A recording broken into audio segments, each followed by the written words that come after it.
ਮੁੰਡਿਓ ਡੰਡ ਬੈਠਕਾ ਮਾਰੋ ਕੁੜੀਓ ਆਪਣਾ ਰੂਪ ਸਵਾਰੋ। ਮੁੰਡਿਓ ਡੰਡ ਬੈਠਕਾ ਮਾਰੋ ਕੁੜੀਓ ਆਪਣਾ ਰੂਪ ਸਵਾਰੋ। ਸਿਰ ਤੋਂ ਸੁਸਤੀ ਪਰਾ ਉਤਾਰੋ, ਤੁਹਾਡੀ ਕੀ ਮਜਬੂਰੀ ਹੈ। ਬਾਕੀ ਦੀਆਂ ਗੱਲਾਂ ਬਾਅਦ 'ਚ, ਪਹਿਲਾਂ ਸਿਹਤ ਜ਼ਰੂਰੀ ਹੈ।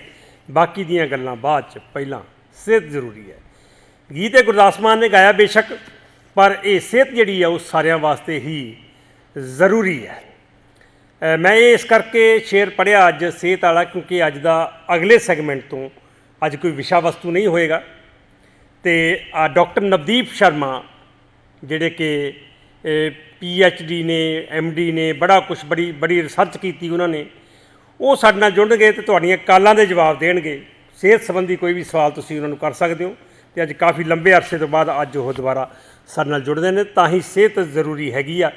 तो और सेहत की गल करने वास्ते असीं अगे पहलां भी काफ़ी वार डॉक्टर नवदीप शर्मा नूं लैंदे हुंदे सीगे, स्काइप ते गलबात करदे सीगे और उहदा बहुत अच्छा रिस्पॉन्स मिलता सी। फिर सानूं कई बार सोशल मीडिया ते भी जदों नाल पा दिंदा सीगा ते बहुत सारे फोन इंग्लैंड वगैरह तो होर भी बहुत जगह तो आउंदे सीगे, या फिर इत्थों तुसीं दसदे हो कोई ना कोई रिश्तेदार बैठा हैगा कि असीं डॉक्टर साहब को दवाई मंगाई सी ते उहदा फायदा होया। सो डॉक्टर नवदीप शर्मा नूं तुसीं सवाल करके अपना कोई भी सवाल उन्होंने कर सकते हो। कोई भी डॉक्टर नवदीप शर्मा जी नाल जुड़ते जी, की कहते हैं देखते हैं जी। डॉक्टर साहब सत श्री अकाल जी, बहुत बहुत स्वागत काफ़ी लंबे अरसे बाद। सत श्री अकाल जग्गी जी, जस पंजाबी के सारे व्यूअर्स नूं ते टीम नूं प्यार भरी सत श्री अकाल जी। जी ठीक ठाक हो डॉक्टर साहब? काफ़ी देर बाद दर्शन मेले हो रहे, वैसे टीवी ते तो होंदे रहिंदे, मेरे प्रोग्राम च काफ़ी देर बाद हो रहे।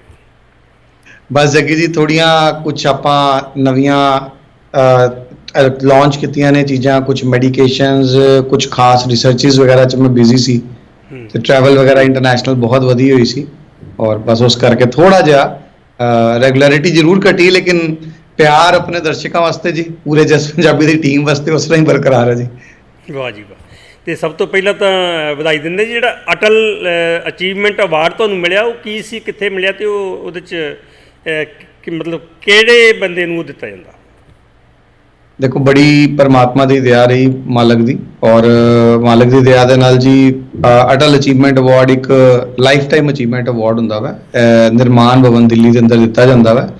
और मैनूं ये मिलिया सी जी आयुर्वेद के अंदर, पूरी दुनिया के अंदर आयुर्वेद का प्रचार मैक्सीमम लैवल के उपर करन और वध तो वध लोकां नूं आयुर्वेद के राही जिहड़ा वा वो लाभ पहुँचाण करके जग्गी जी। वाह जी वाह, चलो जी बहुत बहुत मुबारकबाद। चाहिए भी है जी, तुसीं इन्ना काम कर रहे हो, इन्नी रिसर्च कर रहे हो।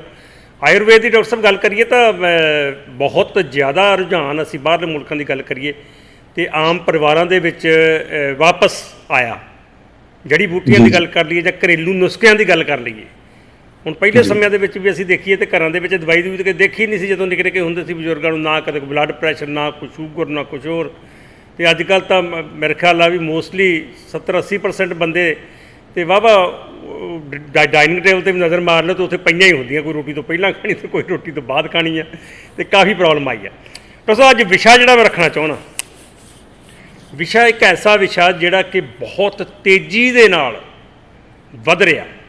कनेडा की गल कर लीए, अमेरिका की गल कर लीए, इंडिया की गल कर लीए, स्पोर्ट्स के विच भी जिहड़े कि स्पोर्ट्समैन ने, चंगे भले प्लेयर ने, रोज़ एक्सरसाइज करते, जिम करते हैं, वो भी इहो जिहे कई केस होए ने जी कि पता ही नहीं लग्या, डैथ हो गई, हार्ट अटैक आ गया जी, कोई एक साइलेंट हार्ट अटैक कहिंदे ने कोई।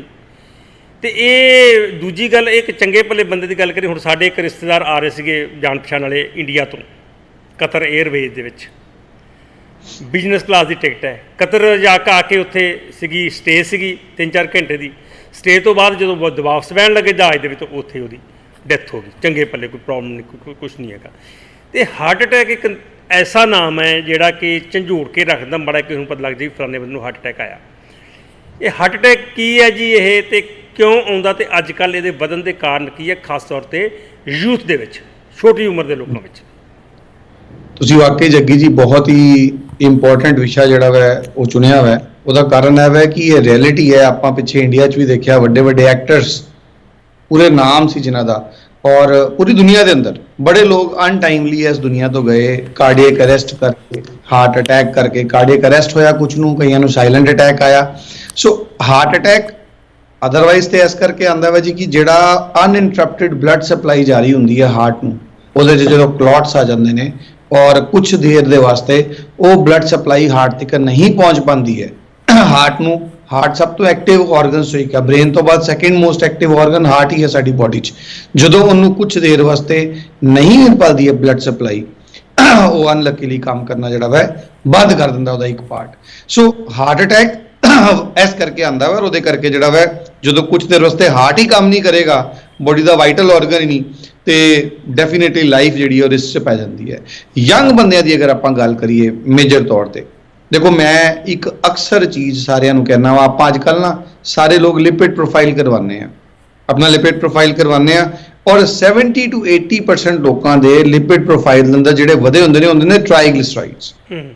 ਬੜੇ ਕਾਲਸ ਆਉਂਦੇ ਨੇ, ਬੜੇ ਕੁਐਸਚਨਸ ਆਉਂਦੇ ਨੇ, ਜੀ ਸਾਡੇ ਟ੍ਰਾਈਗਲਿਸਰਾਈਡ ਵੱਧ ਗਏ ਨੇ, ਚਲੋ ਡਾਕਟਰ ਸਾਹਿਬ ਨੇ ਕਿਹਾ ਸੀ ਆਪਾਂ ਉਸ ਤੋਂ ਬਾਅਦ ਘਿਓ ਵਗੈਰਾ ਤੇ ਬਿਲਕੁਲ ਬੰਦ ਕਰ ਦਿੱਤਾ ਵਾ, ਹੋਰ ਕੀ ਕਰੀਏ, ਇਹਨਾਂ ਨੂੰ ਘਟਾਉਣ ਵਾਸਤੇ ਹੋਰ ਕੀ ਕੀਤਾ ਜਾ ਸਕਦਾ ਹੈ। ਮੈਂ ਹਮੇਸ਼ਾ ਉਹਨਾਂ ਨੂੰ ਸਮਝਾਉਣਾ ਵਾਂ ਕਿ ਦੇਖੋ ਟ੍ਰਾਈਗਲਿਸਰਾਈਡ ਜਿਹੜੇ ਵੱਧਦੇ ਨੇ ਉਹ ਐਕਸੈਸਿਵ ਸ਼ੂਗਰ ਕਰਕੇ ਵੱਧਦੇ ਨੇ, ਉਹ ਤੁਹਾਡੇ ਦੇਸੀ ਘਿਓ ਕਰਕੇ ਨਹੀਂ ਵੱਧਦੇ। ਇਨਫੈਕਟ ਅਗਰ ਆਪਾਂ ਗੋਕਾ ਦੇਸੀ ਘਿਓ ਇਸਤੇਮਾਲ ਕਰਦੇ ਆ ਜਿਹਦੇ 'ਚ ਕਿ ਹਾਈ ਡੈਂਸਿਟੀ ਲਾਈਪੋਪ੍ਰੋਟੀਨਸ ਜਿਹੜੇ ਕਿ ਬਾਡੀ ਵਾਸਤੇ ਜ਼ਰੂਰੀ ਨੇ ਜੀ, ਅਗਰ ਆਪਾਂ ਉਹਦਾ ਇਸਤੇਮਾਲ ਕਰਦੇ ਆ, ਉਹ ਖਾਣ ਦੇ ਨਾਲ ਉਲਟਾ ਟ੍ਰਾਈਗਲਿਸਰਾਈਡ ਘਟਦੇ ਨੇ। ਤੇ ਆਪਾਂ ਜਿਹੜੀ ਚੀਜ਼ ਨੂੰ ਘਟਾਉਣਾ ਹੈ, ਨਿਊਟ੍ਰੀਸ਼ਨ ਦੇਣੀ ਹੈ ਹਾਰਟ ਨੂੰ, ਉਲਟਾ ਆਪਾਂ ਉਹ ਚੀਜ਼ ਜਿਹੜੀ ਹੈ ਉਹ ਬੰਦ ਕਰ ਦਿੰਦੇ ਆ। ਹੁਣ ਦੂਜੀ ਮੇਜਰ ਚੀਜ਼ ਜਿਹੜੀ ਆਪਾਂ ਰੀਸੈਂਟ ਟਾਈਮਸ ਦੇ ਅੰਦਰ ਦੇਖੀ, ਬੜੇ ਹਾਰਟ ਅਟੈਕਸ ਅੱਜ ਦੀ ਰੇਟ 'ਚ ਆ ਰਹੇ ਨੇ ਬੰਡਲ ਬ੍ਰਾਂਚ ਬਲੌਕ ਹੋਣ ਕਰਕੇ। ਬੜੇ ਲੋਕੀ ਕਹਿੰਦੇ ਨੇ ਜੀ ਮੈਂ ਨਾ ਹਾਰਟ 'ਚ ਪੇਸ ਮੇਕਰ ਪਵਾ ਲਿਆ ਵਾ, ਮੇਰੀ ਹਾਰਟ ਬੀਟ ਘਟ ਗਈ ਸੀ, ਮੈਂ ਪੇਸ ਮੇਕਰ ਪਵਾ ਲਿਆ ਵਾ।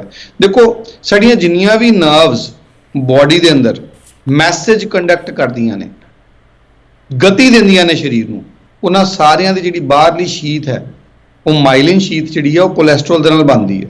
ਅੱਛਾ, ਜਿਸ ਤਰ੍ਹਾਂ ਅਗਰ ਇੱਕ ਬਿਜਲੀ ਦੀ ਤਾਰ ਜਾ ਰਹੀ ਹੈ ਕਰੰਟ ਲੈ ਕੇ, ਤੇ ਉਹ ਬਿਜਲੀ ਦੀ ਤਾਰ ਕਰੰਟ ਤਦ ਹੀ ਵਧੀਆ ਤੇ ਸੁਚਾਰੂ ਲੈ ਕੇ ਜਾ ਪਾਏਗੀ ਜਿਹੜੀ ਉਹਦੀ ਬਾਹਰਲੀ ਰਬੜ ਵਾਲੀ ਲੇਅਰ ਹੈ ਉਹ ਬਿਲਕੁਲ ਠੀਕ ਹੋਣੀ ਚਾਹੀਦੀ। ਜੇ ਕਿਤੋਂ ਟੁੱਟੀ ਹੋਏਗੀ ਤੇ ਸ਼ਾਰਟ ਸਰਕਟਿੰਗ ਹੋ ਸਕਦੀ ਹੈ, ਪੂਰਾ ਕਰੰਟ ਨਹੀਂ ਜਾਏਗਾ। ਐਸੇ ਤਰੀਕੇ ਦੇ ਨਾਲ ਸਾਡੇ ਸਰੀਰਿਕ ਕਰੰਟ ਨੂੰ ਚਲਾਉਣ ਵਾਸਤੇ, ਹੁਣ ਸਾਡੇ ਹਾਰਟ 'ਚ ਤੇ ਕਈ ਤਰ੍ਹਾਂ ਦੇ ਕਰੰਟਸ ਚੱਲਦੇ ਨੇ ਜਿਹੜੇ ਕਿ ECG ਦੇ ਅੰਦਰ ਵੀ ਆਉਂਦੇ ਨੇ ਜਦੋਂ ਆਪਾਂ ECG ਕਰਾਉਂਦੇ ਆ। ਹਾਰਟ ਨੂੰ ਸਿਗਨਲ ਲਿਜਾਣ ਵਾਸਤੇ ਵੀ ਅਗਰ ਨਰਵ ਸਿਗਨਲ ਕੰਡਕਟ ਕਰ ਰਹੀ ਹੈ, ਜਿਹੜੀ ਬਾਹਰਲੀ ਸ਼ੀਥ ਹੈ ਮਾਈਲਿਨ ਦੀ ਉਹ ਕੋਲੈਸਟਰੋਲ ਨੇ ਬਣਾਉਣੀ ਹੈ। ਬਹੁਤ ਜ਼ਰੂਰੀ ਹੈ ਕਿ ਜਿਹੜਾ ਲੋੜਵੰਦ ਘਿਓ ਹੈ ਉਹ ਜ਼ਰੂਰ ਖਾਓ। ਆਪਾਂ ਘਿਓ ਨੂੰ ਆਪਣਾ ਦੁਸ਼ਮਣ ਮੰਨ ਬੈਠੇ ਹਾਂ ਤੇ ਅਨਲਕੀਲੀ ਅੱਜ ਰਿਜ਼ਲਟ ਸਾਡੇ ਸਾਹਮਣੇ ਆ ਰਹੇ ਨੇ।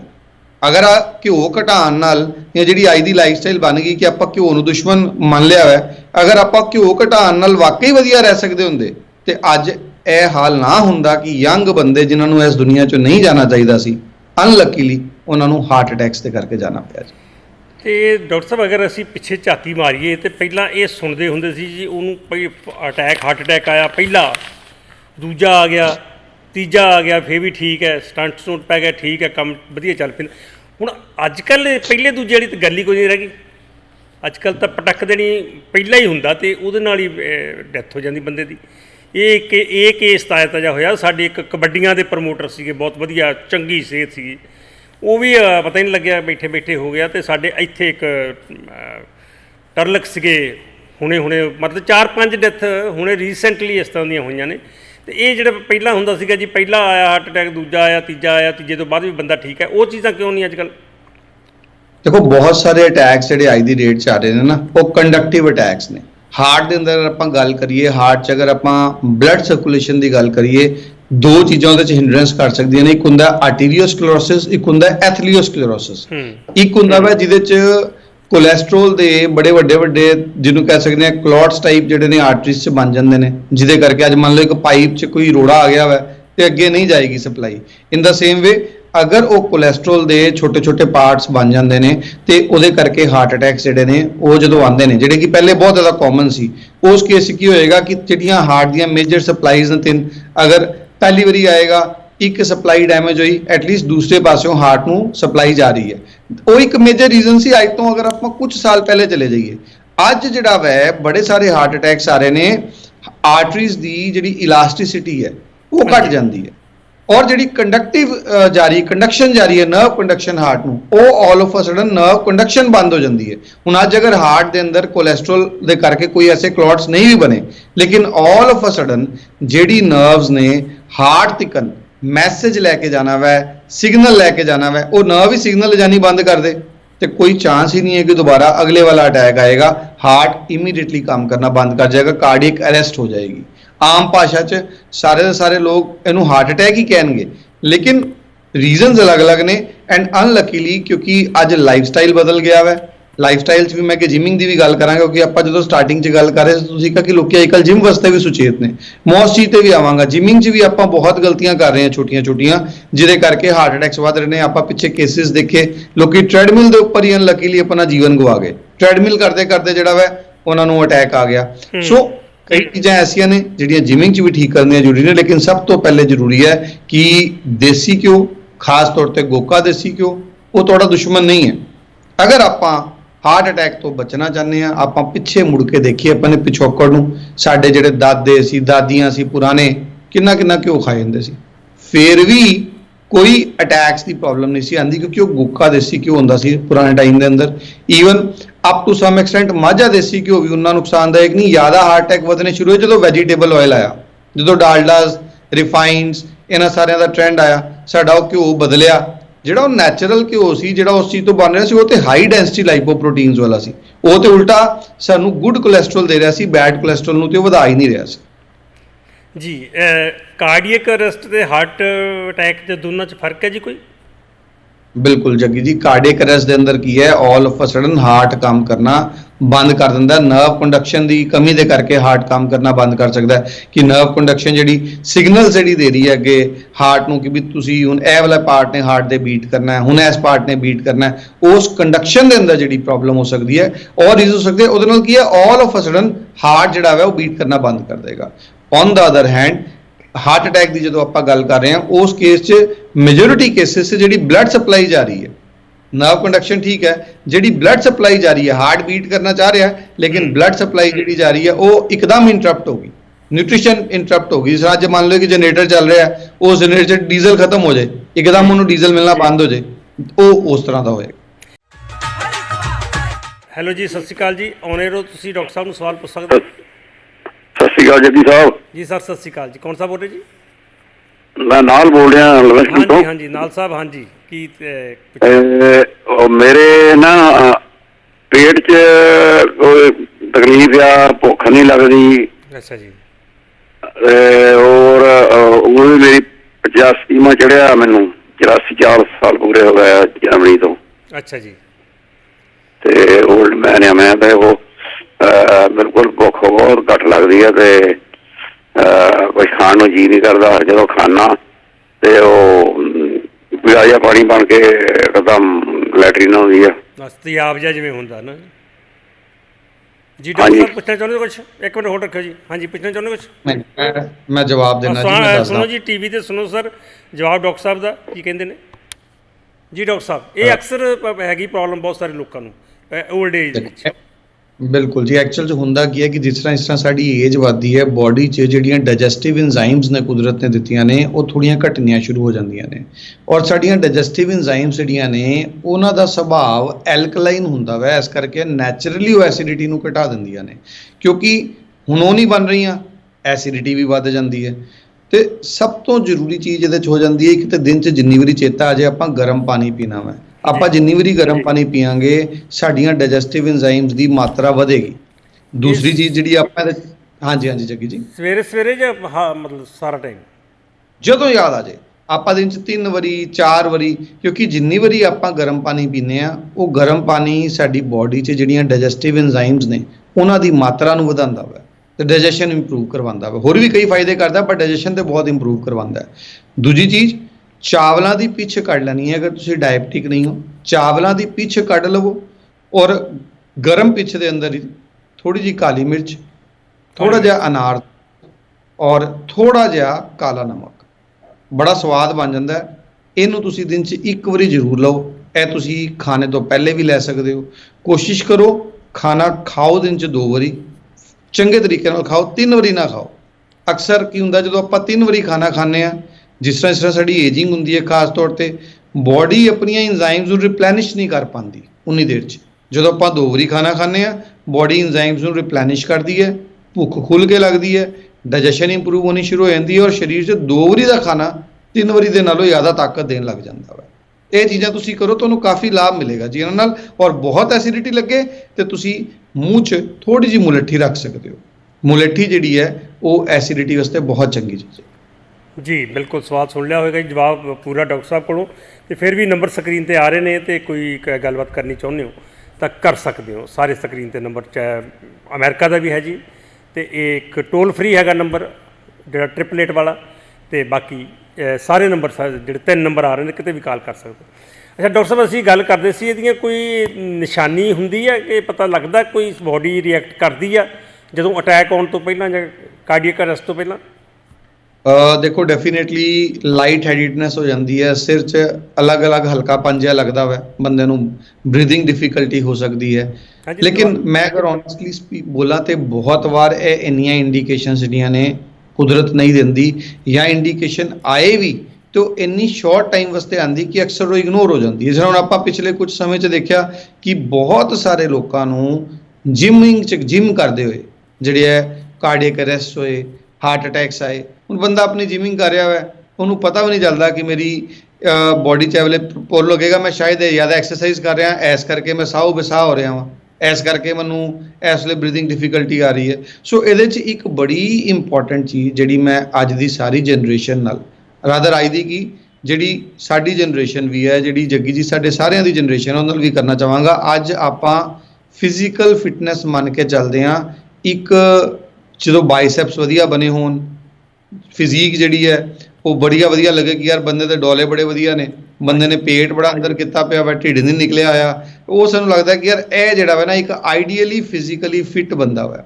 ਬਟ ਰਿਐਲਿਟੀ ਇਹ ਵਾ ਕਿ ਗੱਡੀ ਨੂੰ ਬਾਹਰੋਂ ਜਿੰਨਾ ਮਰਜ਼ੀ ਚਮਕਾ ਲਈਏ, ਜੇ ਗੱਡੀ ਦਾ ਇੰਜਨ ਵਧੀਆ ਨਹੀਂ ਹੈ ਤੇ ਗੱਡੀ ਨੇ ਚੱਲਣਾ ਨਹੀਂ ਹੈ। ਜ਼ਿਆਦਾ ਜ਼ਰੂਰੀ ਇੰਜਨ ਹੈ। ਔਰ ਬਹੁਤ ਜ਼ਰੂਰੀ ਹੈ ਕਿ ਆਪਾਂ ਜਿਮਿੰਗ ਰਾਈਟ ਵੇ 'ਚ ਕਰੀਏ। ਸ਼ਾਸਤਰਾਂ 'ਚ ਇਹ ਸਾਫ਼ ਲਿਖਿਆ ਗਿਆ ਵਾ, ਅਰਧ ਸ਼ਕਤੀ ਬਲ ਵਿਆयाम, ਹਮੇਸ਼ਾ ਜਿਮਿੰਗ ਵਿਆयाम ਆਪਣੀ ਬੋਡੀ ਦੀ ਪੀਕ ਦਾ 50% ਕਰੋ। ਜਦ ਕਿ ਆਪਾਂ ਜਦੋਂ ਵਿਆयाम ਕਰਦੇ ਹਾਂ ਸਾਨੂੰ ਜਿਮ ਇੰਸਟਰਕਟਰਸ ਕੀ ਸਿਖਾਉਂਦੇ ਨੇ, ਆਪਾਂ ਅੱਜ ਦੇ ਬੱਚਿਆਂ ਨੂੰ ਕੀ ਕਰਦੇ ਦੇਖਦੇ ਹਾਂ ਕਿ ਦੇਖੋ ਜੀ ਅਗਰ ਤੁਸੀਂ 20 ਕਿਲੋ ਭਾਰ ਚੁੱਕ ਸਕਦੇ ਹੋ ਨਾ, ਤੁਸੀਂ 30 ਚੁੱਕੋ, ਕੋਈ ਗੱਲ ਨਹੀਂ, ਤੁਹਾਨੂੰ ਹੈਲਪ ਲਗਵਾ ਦਾਂਗੇ। ਅਗਰ ਤੁਸੀਂ ਟ੍ਰੈਡਮਿਲ ਦੇ ਉੱਪਰ 15 ਮਿੰਟ ਦੌੜ ਸਕਦੇ ਹੋ, ਤੁਸੀਂ 15 ਨਹੀਂ 20 ਦੌੜੋ, ਉਹ ਜ਼ਿਆਦਾ ਵਧੀਆ ਰਹੇਗਾ। That is completely wrong. ਦੇਖੋ ਜਿਮਿੰਗ ਆਪਾਂ ਕਰਨ ਜਾ ਰਹੇ ਹਾਂ ਆਪਣੇ ਆਪ ਨੂੰ ਫਿੱਟ ਬਣਾਉਣ ਵਾਸਤੇ। ਇੱਕ ਬਹੁਤ ਚੰਗਾ ਬਦਲਾਅ ਆਇਆ ਕਿ ਜਿਮਿੰਗ ਵੱਧ ਗਈ ਹੈ, ਸਰ ਲੋਕੀ ਜਿਮਿੰਗ ਵਾਸਤੇ ਸੁਚੇਤ ਹੋਏ ਨੇ, ਲੇਕਿਨ ਜਿਮਿੰਗ 50% ਆਫ ਯੋਰ ਐਨਰਜੀ, ਉਸ ਤੋਂ ਉੱਪਰ ਹਰਗਿਜ਼ ਨਹੀਂ ਕਰਨੀ। ਪਲੱਸ ਕੁਛ ਚੀਜ਼ਾਂ ਮੈਂ ਡੈਫੀਨੇਟਲੀ ਦੱਸਣਾ ਚਾਹਾਂਗਾ ਜਿਹੜੀਆਂ ਕਿ ਸਾਨੂੰ ਆਪਣੇ ਘਰ 'ਚ ਰੋਜ਼ਮਰਾ ਦੀ ਡਾਈਟ ਦੇ ਅੰਦਰ ਸ਼ਾਮਿਲ ਕਰ ਲੈਣੀਆਂ ਚਾਹੀਦੀਆਂ ਨੇ ਤਾਂ ਕਿ ਆਪਾਂ ਬਚ ਸਕੀਏ। ਖਾਸ ਤੌਰ ਤੇ ਮੈਂ ਇੱਕ ਹੋਰ ਬੜੀ ਗਲਤ ਚੀਜ਼ ਦੇਖਦਾ ਜਦੋਂ ਲੋਕੀ ਜਿਮਿੰਗ ਕਰਨ ਜਾਂਦੇ ਨੇ, ਉਹ ਕੈਫੀਨ ਲੈਂਦੇ ਨੇ। ਕੈਫੀਨ ਇਸ ਕਰਕੇ ਲਿੱਤੀ ਜਾਂਦੀ ਕਿਸੇ ਵੀ ਫਾਰਮ 'ਚ ਕਿ ਚਲੋ ਆਪਾਂ ਉੱਥੇ ਜਿਮਿੰਗ ਵੱਧ ਕਰ ਸਕਾਂਗੇ, ਉਹ ਤੇ ਆਪਣੇ ਸਰੀਰ ਨਾਲ ਧੋਖਾ। ਆਪਾਂ ਆਪਣੇ ਸਰੀਰ ਨੂੰ ਕੈਫੀਨ ਦੇ ਨਾਲ ਡਾਕਟਰ ਸਾਹਿਬ ਮੈਂ ਬਹੁਤ ਸਾਰੇ ਲੋਕ ਦੇਖੇ ਨੇ ਜਿਹੜੇ ਨਾਲ ਉਹ ਕੋਈ ਫੂਡ ਪ੍ਰੋਡਕਟ ਜਿਹੜਾ ਰੱਖਿਆ ਹੁੰਦਾ ਉਹ ਵੀ ਖਾਂਦੇ ਨੇ, ਕਾਫੀ ਜਿਮ ਵਾਲੇ। ਬਿਲਕੁਲ ਜੀ, ਬਿਲਕੁਲ ਬਿਲਕੁਲ ਜੱਗੇ ਜੀ, ਵੇ ਪ੍ਰੋਟੀਨਸ ਲੋਕੀ ਲੈ ਰਹੇ ਨੇ, ਕ੍ਰੀਟੀਨ ਲੈ ਰਹੇ ਨੇ। ਹਾਂ, ਮੈਂ ਨਹੀਂ ਕਹਿੰਦਾ ਕਿ ਵੇ ਪ੍ਰੋਟੀਨ ਬਹੁਤ ਮਾੜਾ। ਵੇ ਪ੍ਰੋਟੀਨ ਤਦ ਮਾੜਾ ਵਾ ਜਦੋਂ ਤੁਸੀਂ ਜਿੰਨਾ ਚਾਹੀਦਾ ਉਸ ਤੋਂ ਵੱਧ ਲੈ ਜਾਓ। ਉੱਥੇ ਕਮੀ ਕੀ ਆਉਂਦੀ ਹੈ ਕਿ ਲੋਕੀ ਇਹ ਸੋਚਣ ਲੱਗ ਪੈਂਦੇ ਨੇ ਕਿ ਸ਼ਾਇਦ ਜੇ ਮੈਂ ਲਿਮਿਟ ਤੋਂ ਵੱਧ ਵੇ ਪ੍ਰੋਟੀਨ ਲੈ ਜਾਵਾਂਗਾ ਤੇ ਮੇਰੇ ਬਾਈਸੈਪ ਜਲਦੀ ਬਣ ਜਾਣਗੇ, ਮੇਰਾ ਫਿਜ਼ੀਕ ਜ਼ਿਆਦਾ ਵਧੀਆ ਚੰਗਾ ਹੋ ਜਾਏਗਾ। ਜਿੰਨੀ ਬੋਡੀ ਦੀ ਨਿਊਟ੍ਰੀਸ਼ਨਲ ਰਿਕੁਆਇਰਮੈਂਟ ਹੈ ਉਨਾ ਹੀ ਲੈਣ ਦਾ ਫਾਇਦਾ ਹੈ। ਅਨਲਕੀਲੀ ਜਿਮਿੰਗ ਵਾਲੇ ਇੰਸਟਰਕਟਰਸ ਬਹੁਤ ਸਾਰੇ ਐਸੇ ਹੁੰਦੇ ਨੇ ਜਿਨ੍ਹਾਂ ਨੂੰ ਅੱਗੇ ਵੇ ਪ੍ਰੋਟੀਨਸ ਦੇ ਨਾਲ ਟਾਈ ਅਪ ਹੋਇਆ ਹੁੰਦਾ ਵਾ, ਉਹ ਵੀ ਨਹੀਂ ਰੋਕਦੇ। ਸੋ ਬੜਾ ਇੱਕ ਗਲਤ ਟ੍ਰੈਂਡ ਚੱਲਿਆ ਕਿ ਆਪਾਂ ਬੱਚਿਆਂ ਨੂੰ ਭੇਜਦੇ ਰਹੇ ਹਾਂ ਜਿਮ 'ਚ ਤੰਦਰੁਸਤ ਹੋਣ ਵਾਸਤੇ, ਜਾਣ ਤੋਂ ਪਹਿਲੇ ਬੱਚਾ ਕੈਫੀਨ ਲੈ ਕੇ ਜਾ ਰਿਹਾ ਵਾ। ਇਸ ਤਰ੍ਹਾਂ ਆਪਾਂ ਗ੍ਰੀਨ ਟੀ ਪੀਂਦੇ ਹਾਂ ਕਿ ਆਪਾਂ ਜੀ ਨਾਰਮਲ ਚਾਹ ਤੋਂ ਬਚਣਾ ਵਾ, ਉਹ ਨੁਕਸਾਨ ਕਰਦੀ ਹੈ। ਉਹ ਜਿੰਨੀ 20 ਕੱਪਾਂ ਨੇ ਚਾਹ ਦੇ ਨਹੀਂ ਕੈਫੀਨ ਦੇਣੀ, ਉਨੀ ਤੇ ਆਪਾਂ ਇਸ ਤਰ੍ਹਾਂ ਹੀ ਖਾ ਜਾਂਦੇ ਹਾਂ ਜਿਮ ਜਾਣ ਤੋਂ ਪਹਿਲੇ। ਸੋ ਬੜਾ ਗਲਤ ਟ੍ਰੈਂਡ ਚੱਲ ਰਿਹਾ ਵਾ ਜਿਹਦੇ ਕਰਕੇ ਜਿਮਿੰਗ ਜਿਹੜੀ ਹੈ ਉਹ ਗਲਤ ਹੋ ਰਹੀ ਹੈ। ਇੰਸਟੈਡ ਆਫ ਦੈਟ, ਅਗਰ ਤੁਸੀਂ ਚਾਹੁੰਦੇ ਹੋ ਕਿ ਆਪਾਂ ਜਿਮ ਜਾਣਾ ਵਾ, ਜਿਮ ਜਾਣ ਤੋਂ ਪਹਿਲੇ ਸਾਨੂੰ ਐਨਰਜੀ ਚਾਹੀਦੀ ਹੈ। ਦਾਲਚੀਨੀ, ਦਾਲਚੀਨੀ ਇੰਸਟੈਂਟ ਬੂਸਟ ਆਫ ਐਨਰਜੀ ਵੀ ਦੇਵੇਗੀ ਤੁਹਾਨੂੰ। ਔਰ ਦਾਲਚੀਨੀ ਇੱਕ ਨੈਚੁਰਲ ਬਰਸ਼ ਹੈ ਜਿਹੜਾ ਕੁਦਰਤ ਨੇ ਦਿੱਤਾ ਹੈ, ਜਿਹੜੀਆਂ ਸਾਰੀਆਂ ਆਰਟਰੀਜ਼ ਨੂੰ ਅੰਦਰੋਂ ਖੋਲਦੀ ਹੋਈ ਜਾਂਦੀ ਹੈ।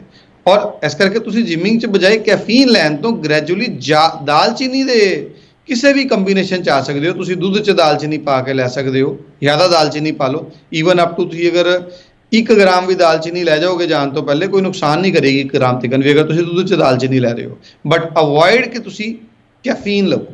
ਔਰ ਅਗਰ ਤੁਸੀਂ ਡਾਇਗਨੋਜ਼ ਹੋ ਚੁੱਕੇ ਹੋ, ਆਲਰੇਡੀ ਕੋਈ ਸਟੰਟ ਪੈ ਚੁੱਕਾ ਵੈ, ਜਾਂ ਤੁਹਾਨੂੰ ਡਾਇਗਨੋਜ਼ਡ ਹੈ, ਬਹੁਤ ਰੈਗੂਲਰ ਤੁਸੀਂ ਬੀਪੀ ਦੀ ਦਵਾਈਆਂ ਖਾ ਰਹੇ ਹੋ, ਤੁਹਾਨੂੰ ਡਾਕਟਰਸ ਨੇ ਬੋਲਿਆ ਹੈ ਕਿ ਤੁਸੀਂ ਪ੍ਰੋਨ ਹੋ, ਤੁਹਾਨੂੰ ਆਉਣ ਵਾਲੇ ਟਾਈਮ 'ਚ ਕਦੀ ਹਾਰਟ ਦੀ ਇਹ ਪ੍ਰੋਬਲਮ ਆ ਸਕਦੀ ਹੈ, ਤੇ ਅਰਜੁਨ ਕਸ਼ੀਰ ਪਾਕ, ਅਰਜੁਨ ਨੂੰ ਦੁੱਧ ਦੇ ਅੰਦਰ ਘੋਲ ਕੇ ਉਹਦਾ ਇੱਕ ਪਾਕ ਬਣਾਈ ਦਾ, ਤੁਸੀਂ ਕਦੀ ਵੀ ਸਾਨੂੰ ਕਾਲ ਕਰ ਸਕਦੇ ਹੋ। ਜਿਹੜੇ ਮੈਂ ਰਿਕੁਐਸਟ ਕਰਾਂਗਾ ਸਗੋਂ ਸਾਰੇ ਵੀਅਰਸ ਨੂੰ, ਦੇਖੋ ਮੇਰੇ ਜਿੰਨੇ ਹੈਲਪਲਾਈਨ ਨੰਬਰਸ ਨੇ ਉਹਦੇ 'ਚ ਮੇਰੀ ਹਮੇਸ਼ਾ ਕੋਸ਼ਿਸ਼ ਰਹਿੰਦੀ ਕਿ ਜਿਹੜੀਆਂ ਇਹੋ ਜਿਹੀਆਂ ਨੈਚੁਰਲ ਚੀਜ਼ਾਂ ਤੁਸੀਂ ਘਰ ਬਣਾ ਸਕਦੇ ਹੋ, ਕਦੀ ਵੀ ਤੁਸੀਂ ਸਮਝਣਾ ਚਾਹੋ ਸਾਡੇ ਡਾਕਟਰਾਂ ਕੋਲੋਂ ਤੁਸੀਂ ਕਾਲ ਕਰੋ, ਐਬਸੋਲੂਟਲੀ ਫ੍ਰੀ ਆਫ ਕਾਸਟ। ਉਹ ਤੁਹਾਨੂੰ ਸਮਝਾਉਣਗੇ ਵੀ ਕਿ ਤੁਸੀਂ ਘਰੇ ਇਸ ਤਰ੍ਹਾਂ ਬਣਾ ਸਕਦੇ ਹੋ। ਸੋ ਅਰਜੁਨ ਕਸ਼ੀਰ ਪਾਕ ਉਹ ਜ਼ਰੂਰ ਇਸਤੇਮਾਲ ਕਰੋ ਜੀਵਨ ਸ਼ੈਲੀ। ਸਾਨੂੰ ਤਾਂ ਇਹ ਵੀ ਚਾਹੀਦਾ ਕਿ ਆਇਆ ਗਿਆ ਬੰਦਾ ਸਾਡੇ ਘਰ ਜਦੋਂ ਆਉਂਦਾ ਵੈ, ਆਪਾਂ ਚਾਹ ਪੁੱਛਦੇ ਹਾਂ, ਬੜੀ ਚੰਗੀ ਗੱਲ ਹੈ, ਆਪਾਂ ਉਹਦੇ 'ਚ ਅਰਜੁਨ ਦਾ ਵੀ ਇਸਤੇਮਾਲ ਜ਼ਰੂਰ ਕਰੀਏ।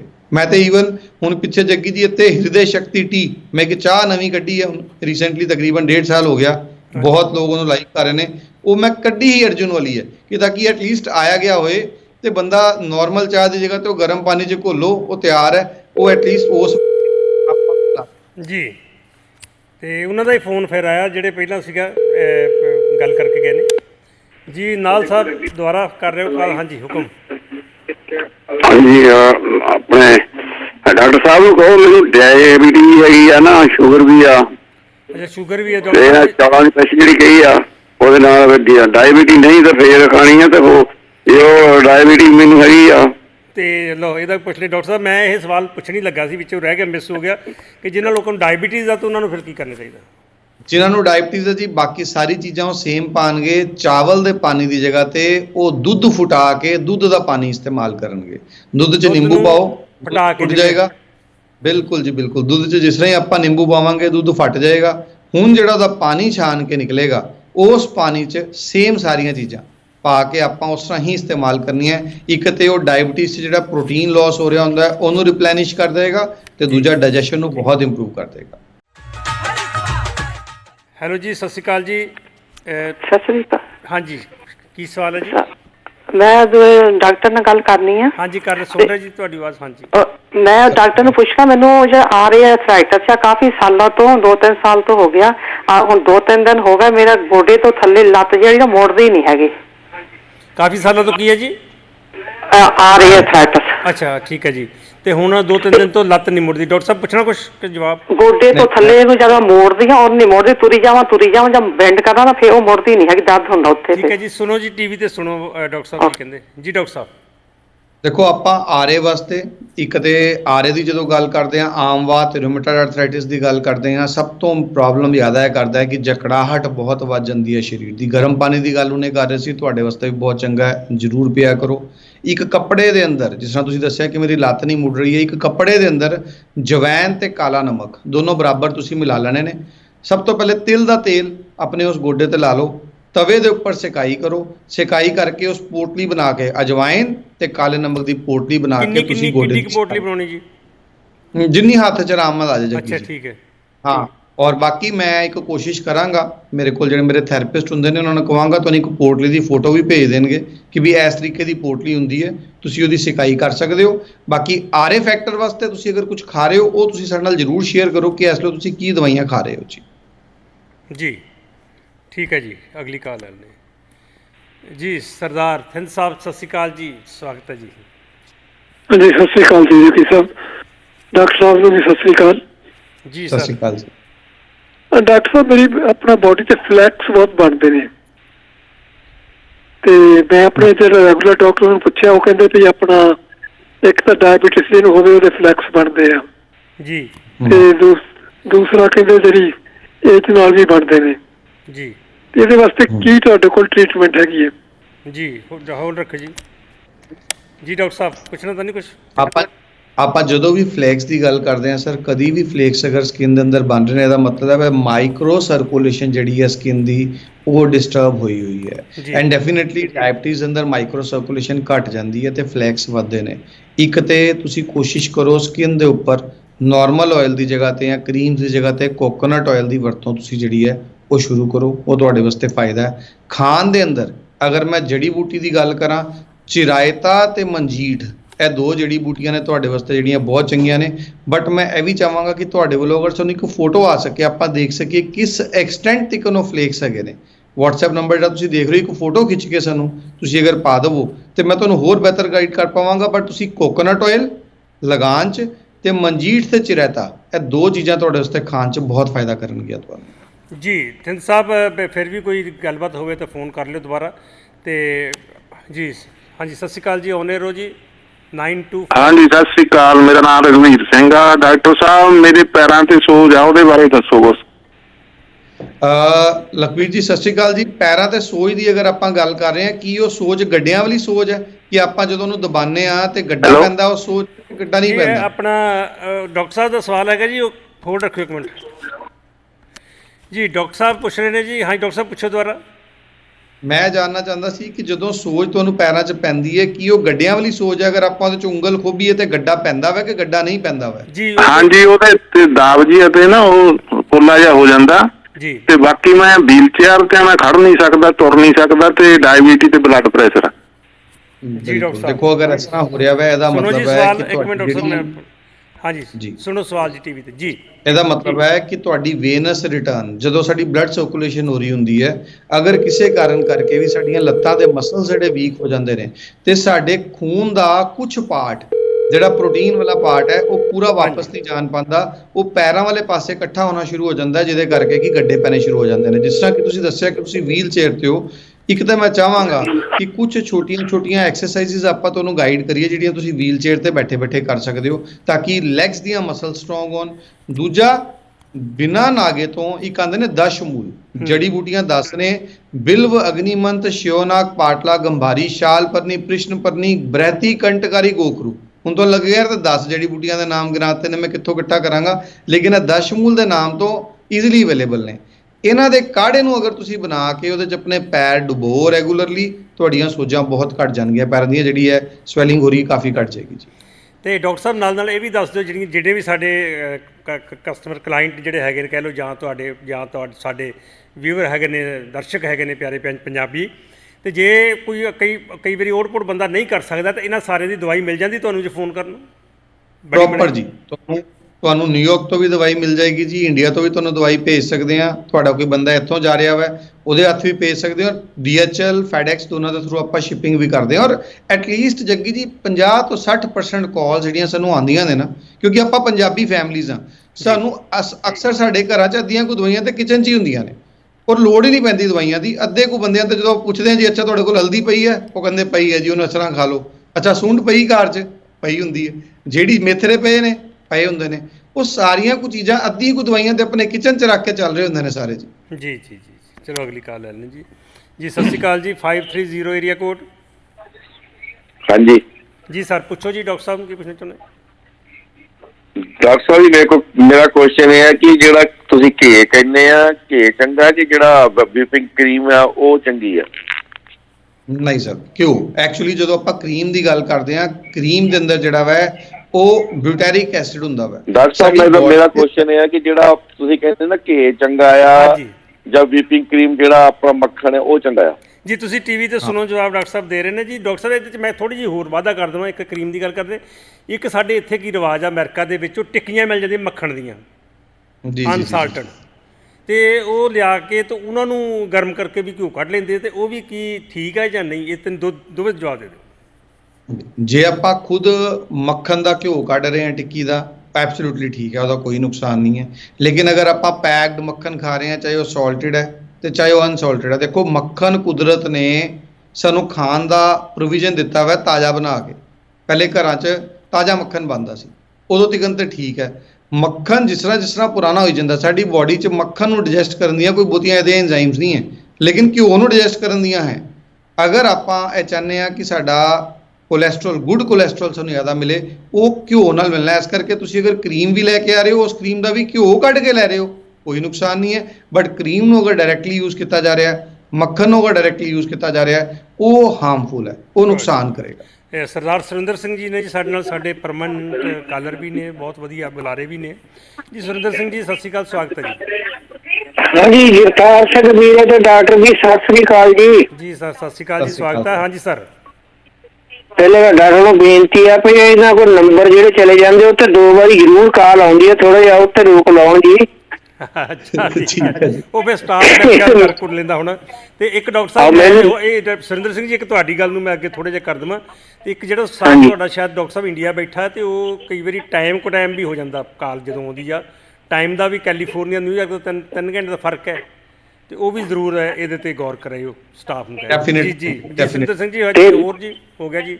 ਹਾਂਜੀ, ਦੂਜਾ 65 ਸਾਲ ਦੀ ਉਮਰ ਤੋਂ ਬਾਅਦ ਕਿੰਨਾ ਕੁ ਘੀ ਖਾਣਾ ਚਾਹੀਦਾ ਵੀ ਐਕਸਰਸਾਈਜ਼ ਜਿਹੜੀ ਸਾਈਕਲ ਦੀ ਹੈ ਬਾਹਰ ਲੈਂਦੀ ਹੈ, ਜਿਮ ਤੋਂ ਬਿਨਾਂ ਵੀ ਸਾਈਕਲ ਚਲਾਉਣੇ ਬਾਹਰ, ਉਹ ਠੀਕ ਹੈ? ਜਾਂ ਪਾਣੀ ਵਾਲੀ ਜਿਹੜੀ ਹੈ ਉਹ ਵੀ ਠੀਕ ਹੈ ਜੀ, ਜਿਹੜੀ ਮਤਲਬ ਟ੍ਰੇਡਮਿਲ ਤੋਂ ਬਿਨਾਂ ਜੇ ਨਹੀਂ ਗੋਡੇ ਕੰਮ ਕਰਦੇ, ਪਾਣੀ ਦੀ ਐਕਸਰਸਾਈਜ਼ ਜਾਂ ਸਾਈਕਲ ਆਪਣਾ ਘਰ ਵਾਲਾ ਚਲਾਉਣਾ, ਕੀ ਉਹ ਠੀਕ ਹੈ? ਉਹਦੇ ਲਈ ਕਿੰਨਾ ਕੁ ਚਲਾਉਣਾ ਚਾਹੀਦਾ ਜੀ, ਕਿੰਨਾ ਕੁ ਟਾਈਮ ਲਾਉਣਾ ਚਾਹੀਦਾ ਉੱਤੇ? ਜੀ ਬਹੁਤ ਮਿਹਰਬਾਨੀ ਸੁਰਿੰਦਰ ਸਿੰਘ ਜੀ। ਡਾਕਟਰ ਸਾਹਿਬ ਨੂੰ ਸਾਰਾ ਕੁਝ ਹੀ ਦੱਸ ਦਿਓ 60 55 60 ਤੋਂ ਉੱਪਰ ਵਾਲਿਆਂ ਵਾਸਤੇ। ਬਿਲਕੁਲ ਜੀ, ਜਦੋਂ ਵੀ ਆਪਾਂ ਗੱਲ ਕਰ ਰਹੇ ਹਾਂ ਕਿ ਸਾਡੀ ਏਜ ਅਗਰ 60 ਤੋਂ ਉੱਪਰ ਚਲੀ ਗਈ ਹੈ, ਦੇਖੋ ਸਾਈਕਲ ਚਲਾਉਣਾ ਚਾਹੀਦਾ ਬਿਨਾਂ ਰੈਜ਼ਿਸਟੈਂਸ ਤੋਂ।